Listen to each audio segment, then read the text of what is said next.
Bayangkan ada dua orang, yang satu ini dia belajar mati-matian, dia begadang mati-matian untuk mendapatkan hasil yang maksimal di ujian, tapi yang terjadi adalah dia nggak mendapatkan hasil yang memuaskan, dia nggak mendapatkan hasil yang maksimal. Tapi ada satu orang lagi, dia belajarnya biasa aja, dia nggak sampai begadang mati-matian, tapi dia mendapatkan hasil yang lebih tinggi, dia dapatkan hasil yang lebih memuaskan ketimbang orang pertama tadi yang begadangnya mati-matian. Sebagai lulusan dari kuliah pendidikan, aku belajar selama 4 tahun di sana.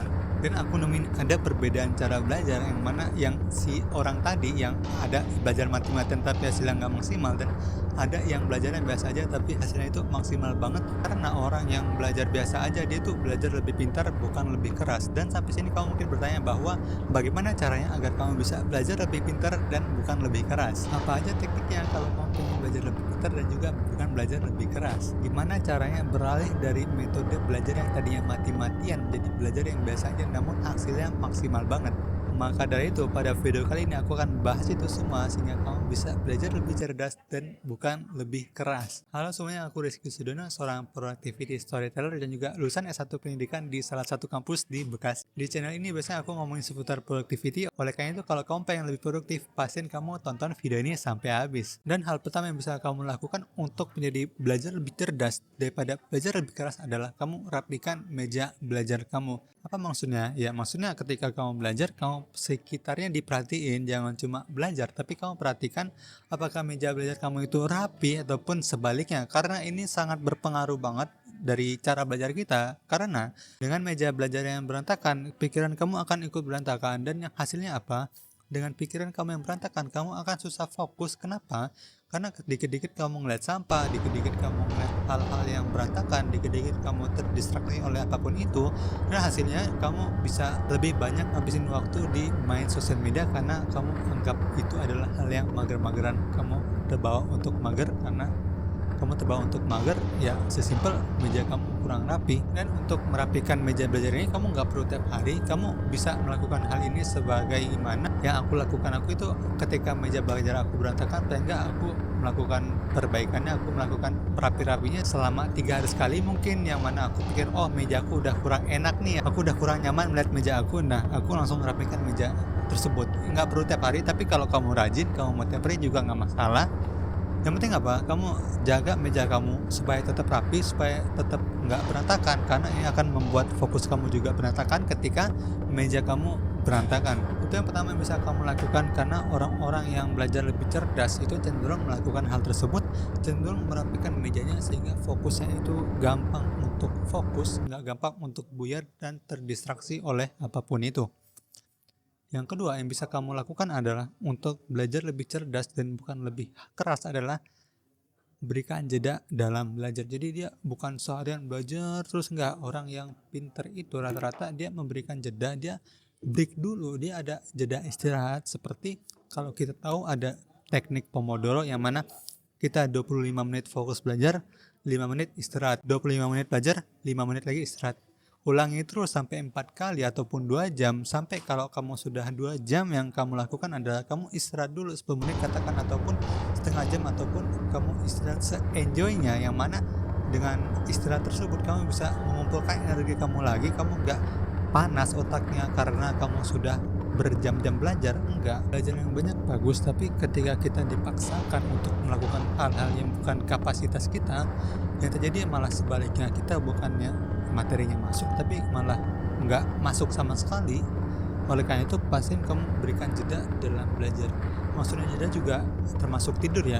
Jangan sampai kita begadang, jangan sampai kamu begadang mati-matian sampai jam 1, 2, 3, 4, 5 atau bahkan tidak tidur sama sekali. Yang kamu lakukan itu salah banget, karena aku juga dulu pernah begitu. Aku pernah berpikir bahwa aku nggak boleh sia-siakan waktu aku harus belajar, belajar, belajar, aku nggak boleh tidur. Karena aku berpikir di kala itu, aku berpikir bahwa ketika aku tidur sama aja aku menyia-nyiakan waktu, padahal itu salah banget.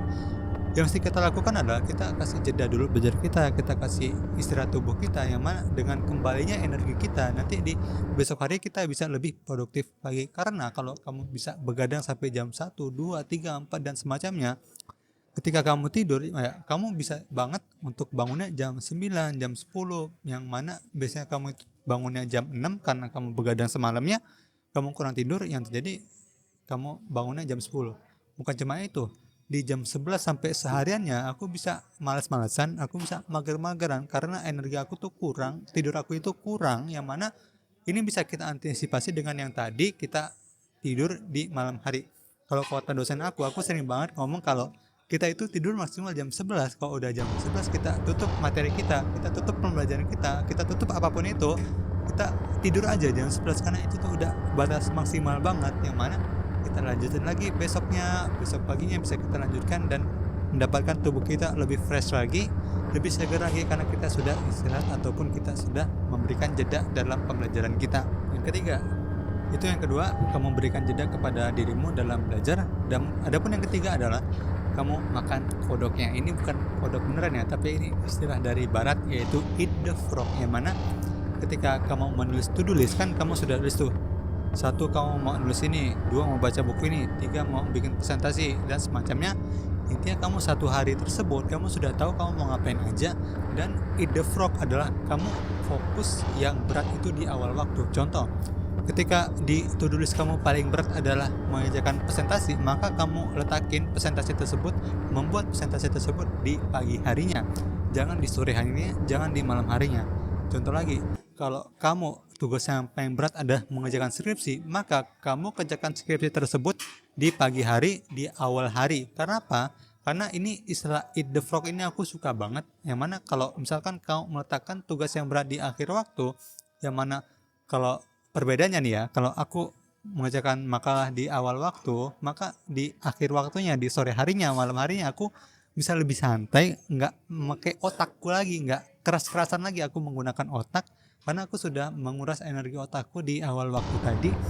Dan kalau kamu dibalik, kamu mengerjakan tugasnya di akhir waktu, maka yang mana otak kamu itu udah dikuras dari pagi, siang, sore, dan malam yang mau dipakai lagi keras, ya efeknya nggak akan semaksimal ketika kamu mengerjakan hal tersebut yang berat di awal waktu tadi. Dulu aku juga kayak gitu, aku mengerjakan hal berat di akhir waktu, aku mikir bahwa aku mau mengerjakan skripsi di akhir waktu, di sore ataupun malam. Tapi yang terjadi adalah malam itu yang terjadi, aku bukannya malah mengerjakan skripsi karena otakku udah capek, aku tinggal pengen istirahat aja ya. Jadi yang nggak kejar skripsinya, nggak dikerjakan karena udah capek duluan otak. Itu yang ketiga. Dan yang keempat adalah jauhkan distraksi. Ini sangat fatal banget ketika kamu belajar namun kamu meletakkan HP kamu di dekat kamu belajar tadi. Kenapa aku bilang fatal? Karena ini sangat bisa mempengaruhi kita dalam belajar, mempengaruhi fokus kita dalam belajar. Kita yang tadinya bisa fokus belajar, cuma karena ada HP, ada notif yang masuk, lalu kamu berpikir bahwa kamu ingin ngecek HP tersebut selama 5 menit doang. Tapi yang terjadi adalah kamu malah buka HP tersebut sampai setengah jam, scrolling TikTok, Instagram, dan semacamnya, yang mana ini distraksi banget. Ini mesti kita waspadai banget. Oleh karena itu, kalau kamu pengen belajar, kamu simpan HP kamu, atau enggak kamu matikan HP kamu sehingga kamu bisa lebih fokus ke belajar. Soalnya aku dulu pernah kayak gitu. Aku berpikir bahwa jam 8 malam aku pengen membaca buku. Namun masalahnya tiba-tiba ada notif nih di HP aku, dan aku berpikir di jam 8 tersebut yang tadi aku baru baca buku 5 menit, lalu ada notif, lalu aku berpikir aku cuma 5 menit lagi. Yang terjadi adalah aku scrollingnya bisa sampai setengah jam, bisa sampai 1 jam, dan aku melupakan belajar tersebut dan aku meninggalkan buku tersebut. Cuma karena apa? Cuma karena HP doang, cuma karena notif doang. Kalau kamu pernah nggak kayak gitu? Coba deh tulis di kolom komentar ya. Itu tuh 4 hal yang bisa kamu lakukan supaya kamu bisa menjadi belajar lebih cerdas dan bukan lebih keras. Karena dengan melakukan 4 hal tersebut, ketika kamu praktekin konsisten, kamu bisa belajar lebih cerdas dan lebih fokus belajar, dan nggak terdistraksi apapun itu karena kamu sudah mengamalkan 4 hal yang tadi aku katakan. Dan tadi aku sebutkan bahwa yang terakhir adalah aku harus menjauhkan distraksi, yaitu bermain HP. Dan buat kamu yang masih susah untuk menghilangkan kecanduan bermain HP, aku udah siapin video buat kamu. Silahkan klik link di sebelah kiri sini. Aku tunggu di situ. Bye bye. Terima kasih telah menonton.